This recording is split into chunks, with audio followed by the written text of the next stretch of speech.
I mean, if I was in a medical clinic trying to prescribe this stuff, I would be struck off, I think, or at least I'd hope I would be.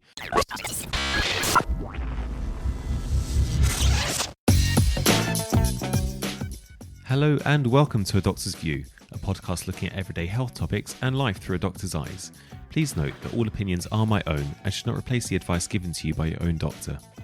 I'm Dr. Bolivios. Let's begin.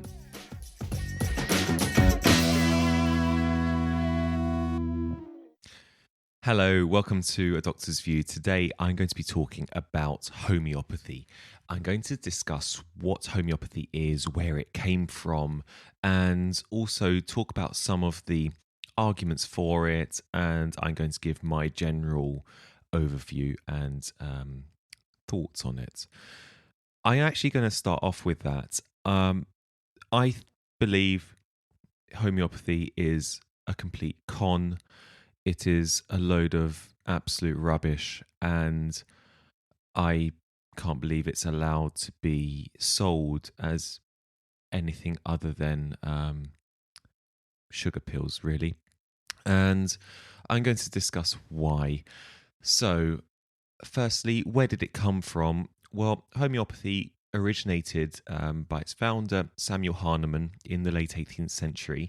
And this was a struggling doctor who was struggling to make a living, and he performed a few experiments on himself in the form of taking diluted substances to help cure some of symptoms that he was having. And essentially, this led to the first principle of homeopathy, which is like cures like. This is the homeopathic mantra, as it were.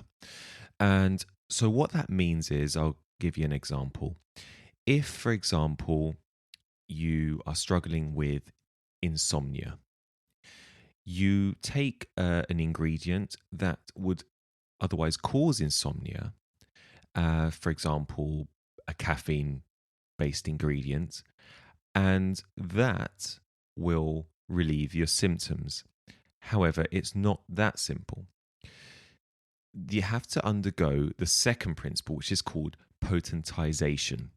So that is the idea that diluting this active ingredient activates its curative powers. And the more dilute that solution is, the more potent it is. So going back to the caffeine, that's the principle where you're suffering from insomnia. You have this extremely dilute solution of a caffeine-based ingredient, and you take that in the form of either a tablet or a solution, and that will cure your insomnia. I'm actually struggling to keep a straight face whilst recording this. Now, the Homeopathic Society, they define homeopathy on their website as a holistic medicine which uses specially prepared, highly diluted substances, given mainly in tablet form, with the aim of triggering the body's own healing mechanisms. Let's talk about that diluting aspect of things. So this principle, their second principle of potentization, takes one part of the ingredient and dilutes it in 9 parts water. You can even do this at home. Let's just say you've got coffee, you've got a pint glass, you take 1 part of coffee and you dilute it in 9 parts of water. That gives you a concentration of 1x. So 1/10 of your pint glass is coffee, and 9/10 of your pint glass is water. You then take that 1x solution. X comes from the Roman numeral 10, 1 in 10. And you then dilute that further into 9 parts of water. So you've then got your second pint glass, take 1/10 of your initial 1x solution, put that into the second pint glass, and then top it up with 9 parts of water. You then have a 2x solution, and so on. Now, a 20x potency is like dropping an aspirin into the entire Atlantic Ocean and expecting it to cure your headache after taking a spoonful of it. I'll repeat that. So a 20x potency. So you've done this this diluting 1/10 and then further 1/10 and further 1/10 20 times. A 20x potency is like dropping an aspirin into the entire Atlantic Ocean, expecting it to cure your headache. And it gets worse. You'll see that most homeopathic medicines have what's called a 30C dilution.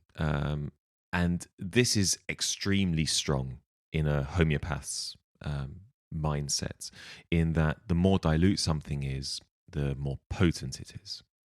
So let's look at the 30C, which is, this strong stuff. The C part of that is 1 part ingredient and 99 parts water. So the 30C mixture is 1 part ingredient and 1 million billion billion billion billion billion billion parts of water. That is actually well below Avogadro's number, which is the number of units in 1 mole of any substance defined as its molecular weight in grams, which is equal to 6.0221 times 10 to 23. So essentially what we're saying is that in that 30C concentration, there is essentially not a single atom of the initial ingredient left in it. Yeah. And this is being sold as medicine, or it's being sold with the perception that this is somehow curative to the symptoms that you're taking it for. But guess what? They often say there's no side effects for homeopathic medicine. Funny that. And if you're wondering how does this work, how can they possibly explain that this 30C concentration of this active ingredient is going to cure your symptoms? Well, apparently water has a memory, and by diluting it, you are activating the therapeutic effects of the active ingredient, and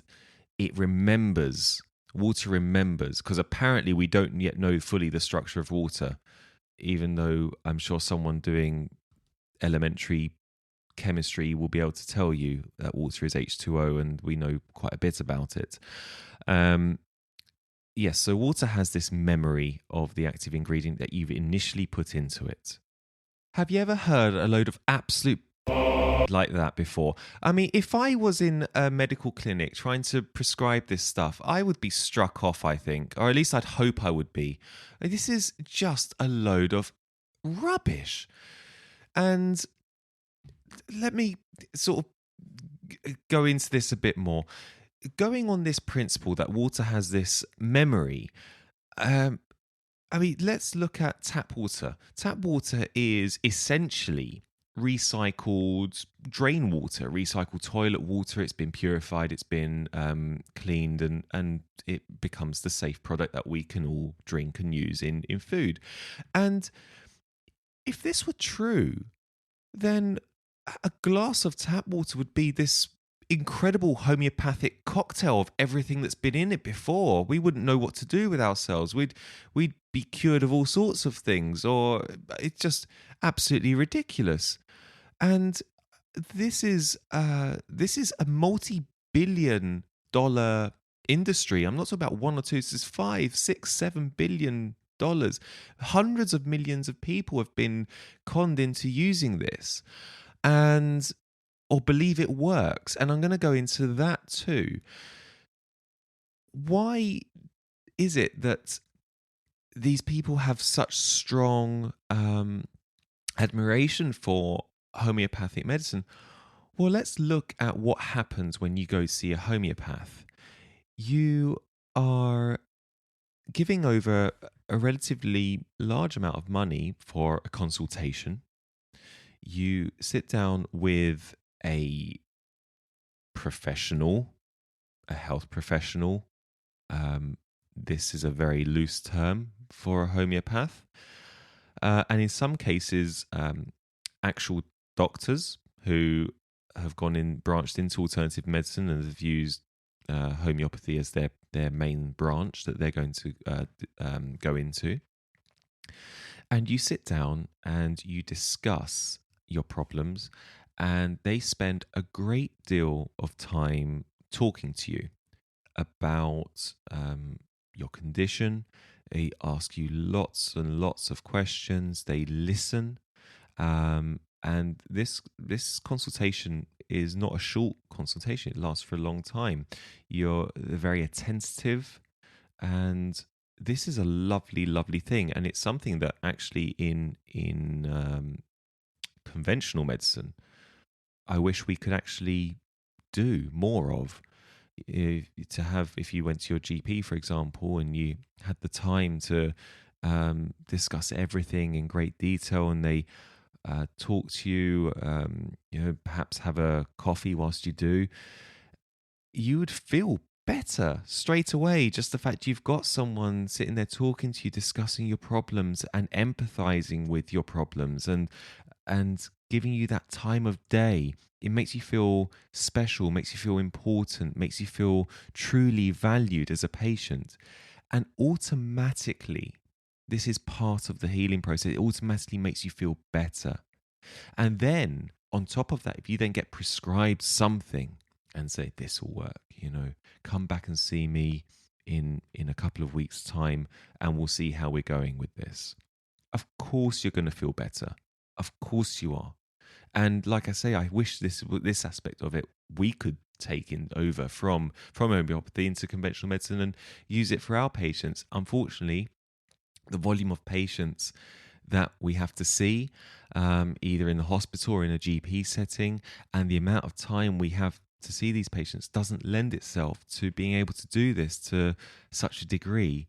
We'd like to, and we do our best to, but it's just not feasible.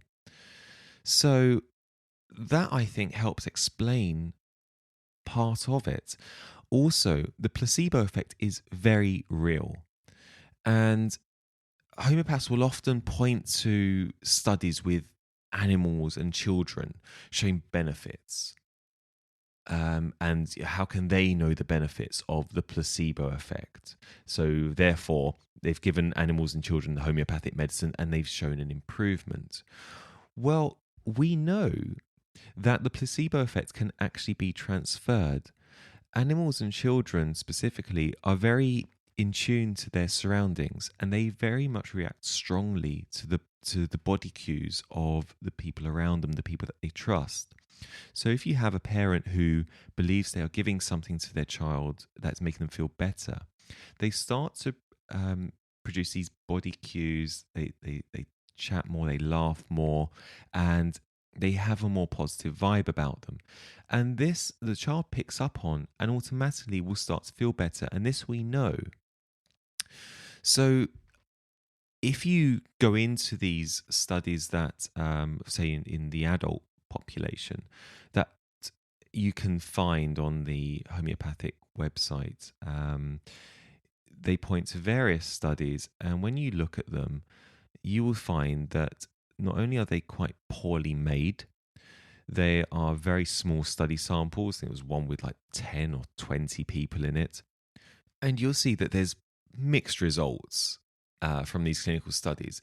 But what is a clear trend is that when all the evidence is reviewed, the better the study, as in the larger the sample population, the better the methodology of the study, the less likely there is to be any effect.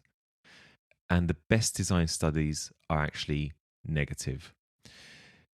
And so homeopathy, as it turns out, is no more effective than a placebo. And a placebo, by the way, for those that don't know, is an inactive treatment, be it a sugar pill or similar. And this is there out in the open. You can review the literature and come up with your own decision. It's unfortunately very easy to come up with a headline and to come up with a study that produces the results that we want to produce, be it by a selection bias, be it by so that choosing the type of people that you want in the study, and through various other methods as well, we can almost create what we want to portray out there, and you can get your headline. For example, homeopathic medicine cures this based on this study. However, thankfully, medicine, modern day medicine, and by that I mean conventional medicine, the things we give patients in hospitals, they rely on a very extensive peer-reviewed analysis of the studies. They rely on proper clinical trials to make sure that what we're giving our patients has a benefit to them over the risks that that medicine will provide. And here's the thing with homeopathy: the homeopaths will often quite proudly say, compared to conventional medicine, this has very little to no side effects. Well, of course, it's water. Of course, it's not going to have any side effects. Or it's sugar pills. And yet, this is being sold as a cure. And this is just despicable, actually. I think there's been some legislation in America that they have to show a little disclaimer on the bottles or something like that to say that it's not actually a medicine, it's an aid or something along those lines. But even so, the fact that, yes, it's a free market, you can sell what you want within reason and all the rest. But it's the fact that the promise that these homeopaths are so willing to portray to the public, I think it can be quite dangerous, actually, because often the patients that they see are really struggling. They're struggling with a lot of things with regards to their symptoms, and they are almost willing to try anything. And I see it as almost a form of exploitation. You're handing over large sums of money on someone who is emotionally quite vulnerable, physically quite vulnerable, given the fact that they've got these problems, and you're giving them the idea of a curative treatment based purely on what I can see, a 30C solution, of nothing but sugar or water. How is this allowed to be a practice? It's ridiculous. Now, of course, there's lots of people like me who are clearly very skeptical of homeopathy, or I'll go even further and think it's a load of rubbish. And this has led to the Homeopathic Society chief executive to release a statement. And he says that a willingness to compromise and see arguments from both sides give the homeopathic community a sound footing in the war of words waged by its critics. So basically, people like me are not willing to compromise on the argument for homeopathy, like homeopaths are willing to compromise on the argument against it. Well, of course, I'm not going to compromise on my stance on homeopathy. I think it's a load of rubbish. And I've got absolutely every reason to believe it's a load of rubbish. One, you're relying on a form of diluting a substance below to the point where there's nothing of a substance left, giving it to patients, using the idea of potentization, which is, from what I can see, a made-up term. You're using the principle that water has memory to allow this active ingredient to provide benefits to a patient, and you're relying on very weak, in fact, negligible to no evidence to say that it works. So, of course, I'm not going to be compromising in the arguments for homeopathy. The things I will acknowledge that homeopathy does very well is the consultation phase, the amount of time dedicated to the patient and the amount of care and empathy that patients receive in a homeopath's office. I completely agree with that. I don't agree with the large sums of money that they have to hand over in order to gain that, however.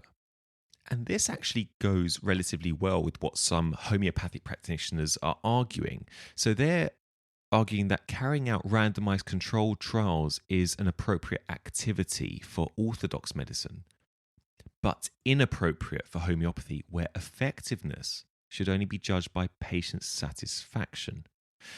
Now, as we said before, if you are going into an office and you are speaking to a homeopath, spending lots of time and being looked after and being attended to, you're going to have high patient satisfaction. But basing the effectiveness of a medicine around that, this is what I find despicable. So the argument between homeopathy and conventional medicine, there's been a long time argument for it, against it, and I just wanted to give my viewpoint on it. You know, there's all these patients who will say, but it worked for me, and that's fine. It worked for you. This is anecdotal. This is completely anecdotal. You don't know why it worked for you because scientifically it does not do anything, at least from a rational, pragmatic point of view. Then there's the argument of, well, who cares why or how it works as long as it works? Yes, granted, I understand what you're saying. However, when you're using those anecdotal bits of evidence to then sell this brand or sell this form of treatment as a mainstay of treatment and advocating it to patients, I think this becomes dangerous. You are potentially preventing people from seeking genuine medical help based on a promise, a false promise, technically, because there's no scientific evidence to back up what you're doing. And that's why I have such strong emotions towards it, or strong thoughts towards it. I'm very willing to speak to a homeopath. If any homeopaths are listening, I'm very willing for you to come onto the show and be interviewed and have a rational, reasonable discussion about homeopathy and see if you can change my mind. I'll be honest, I'm very stubborn in my viewpoint on this because I am using principles of science. I'm using principles of common sense as well. But I will be willing to have a chat, and a civilized one at that. There is actually quite a few, I want to say funny clips on YouTube, on the internet, and they show people downing entire bottles of homeopathic sleeping pills, which have warnings on them saying, in case of overdose, seek professional advice. And of course, nothing happens.